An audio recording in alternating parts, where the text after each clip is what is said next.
In the previous section, we defined generative AI as a system that creates new content.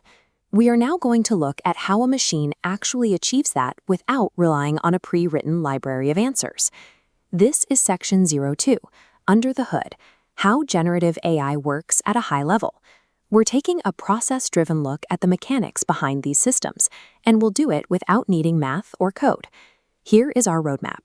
We will begin with 2.1, Learning Patterns from Enormous Amounts of Data. Then 2.2, How Text is Generated, Predicting the Next Piece. From there, we'll see 2.3, How Images are Generated, From Noise to Picture. We will finish with 2.4, Remix, Not Lookup, and Why It Matters. Developing a clear mental model of these mechanics helps us judge the output, making it easier to see why a model might be creative one moment and confidently incorrect the next. We'll start with 2.1, Learning Patterns from Enormous Amounts of Data. Every generative model begins by studying vast collections of examples, things like books, articles, and images paired with descriptions. We call this training data. The contents of this data dictate how the model behaves. If a specific writing style is common in the training set, the system learns it. If the data contains human biases or errors, the model absorbs those right along with the facts. Behind the algorithm, training a language model involves a repetitive exercise, filling in the blank. The system is shown real text with a hidden word and guesses the missing piece. When wrong, it adjusts its internal settings. It repeats this billions of times. By processing massive amounts of text, the model learns statistical writing patterns. Facts and grammar rules aren't hand-coded into these systems. Instead, the appearance of intelligence emerges from this automated process of pattern learning. In 2.2, How Text is Generated, Predicting the Next Piece, we see this pattern matching in action. When you provide a prompt, the model uses its training to predict a likely next token. It adds it to the chain and repeats the process. At each step, it ranks many possible words. Instead of always choosing the mathematical top choice, it occasionally selects a slightly less likely option to keep writing natural. Behind the algorithm is the transformer, helping the system weigh which earlier words matter most, connecting a pronoun like it back to a noun from several sentences ago. This design, introduced in 2017, made fluent, context-aware language generation possible.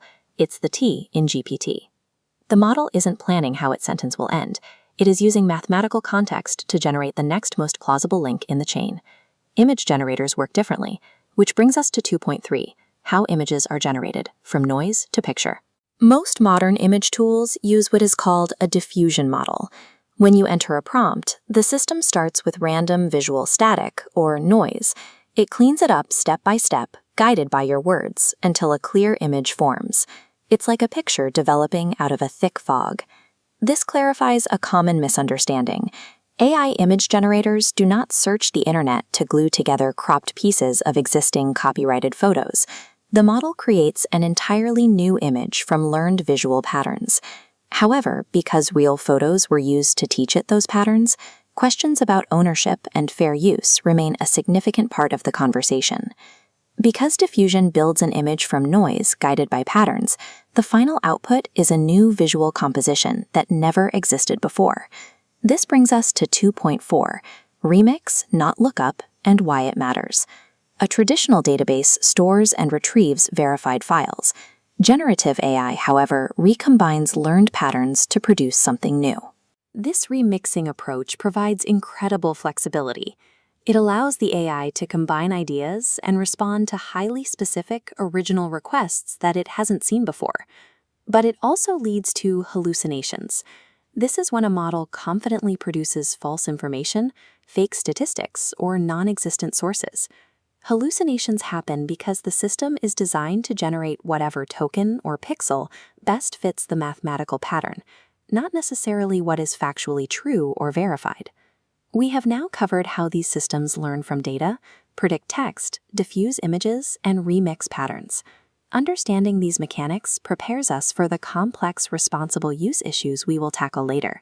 The ultimate takeaway is this. A generative model is built to produce content that is highly plausible, but plausible is not the same as true, nor is it necessarily yours to use.